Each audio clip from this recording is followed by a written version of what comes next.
আসসালামু আলাইকুম। আজকের এই ভিডিওতে থার্মোস্ট্যাট সম্পর্কে আলোচনা করব। থার্মোস্ট্যাটের কাজ কি এবং থার্মোস্ট্যাট কত প্রকার ও কি কি, এসি ফ্রিজে যে থার্মোস্ট্যাট ব্যবহার করা হয় এই থার্মোস্ট্যাটের কাজ কি। আজকের এই ভিডিওটি না টেনে পুরোপুরি দেখলে থার্মোস্ট্যাট নিয়ে আপনাদের আর কোনো কনফিউশন থাকবে না। প্রথমেই আমরা জানব থার্মোস্ট্যাট কাকে বলে। থার্মো শব্দের অর্থ হচ্ছে তাপ, আর এই তাপের সাহায্যে যার মাধ্যমে বৈদ্যুতিক সার্কিট চালু এবং বন্ধ করা হয় তাকে থার্মোস্ট্যাট বলা হয়। সম্মানিত ভিউয়ার্স, আমরা নর্মালি জানি থার্মোস্ট্যাটের কাজ হলো তাপমাত্রা নিয়ন্ত্রণ করা। এই তাপমাত্রা নিয়ন্ত্রণ করা ছাড়াও থার্মোস্ট্যাট বিভিন্ন ধরনের কাজ করে থাকে। 1 নম্বর, বৈদ্যুতিক লাইন অন অফ করে মোটরকে চালু ও বন্ধ করে। 2 নম্বর, সলিনয়েড ভালভকে অন অফ করার কাজ করে। 3 নম্বর, ডিফ্রস্ট লিমিট সুইচ হিসেবে কাজ করে। 4 নম্বর, তাপমাত্রা নিয়ন্ত্রণে কাজ করে থাকে। এসি ফ্রিজ, ওভেন, আয়রন এগুলোর তাপমাত্রা নিয়ন্ত্রণে এই থার্মোস্ট্যাট সুইচ ব্যবহার করা হয়। 5 নম্বর, ড্যাম্পার মোটরকে অন অফ করার কাজ করে। 6 নম্বর, হিটিং সিস্টেমে গ্যাস বাল্ব বা অয়েল বার্নারে বিদ্যুৎ প্রবাহ নিয়ন্ত্রণ করে থাকে। 7 নম্বর, ডিফ্রস্ট হিটারকে অন অফ করে থাকে। এখন আমরা জানব ফ্রিজে ব্যবহৃত থার্মোস্ট্যাটের কাজ কি। ফ্রিজ বা রেফ্রিজারেটরের থার্মোস্ট্যাটের কাজ হলো ফ্রিজের কুলিং সিস্টেম নিয়ন্ত্রণ করা। অনেকেই দেখেছেন ফ্রিজের ভিতরে বা বাইরে একটি ভলিউম বা রেগুলেটর থাকে, যা আপনি নিজেই নিয়ন্ত্রণ করতে পারেন।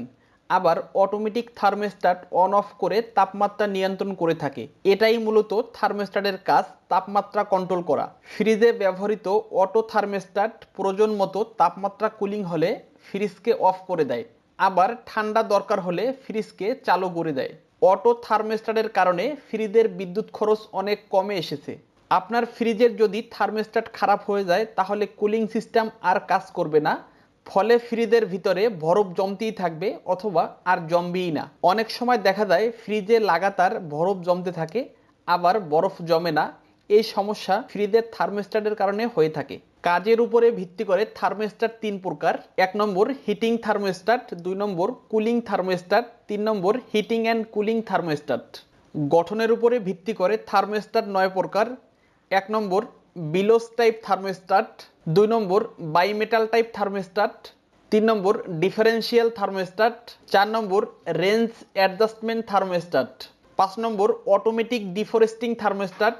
6 number, push defrosting thermostat. 7 number, heat pump deice thermostat. 8 number, thermometer type thermostat. 9 number, duct thermostat. সম্মানিত ভিউয়ার্স, এই থার্মোস্ট্যাট বিভিন্ন মডেলের হয়ে থাকে।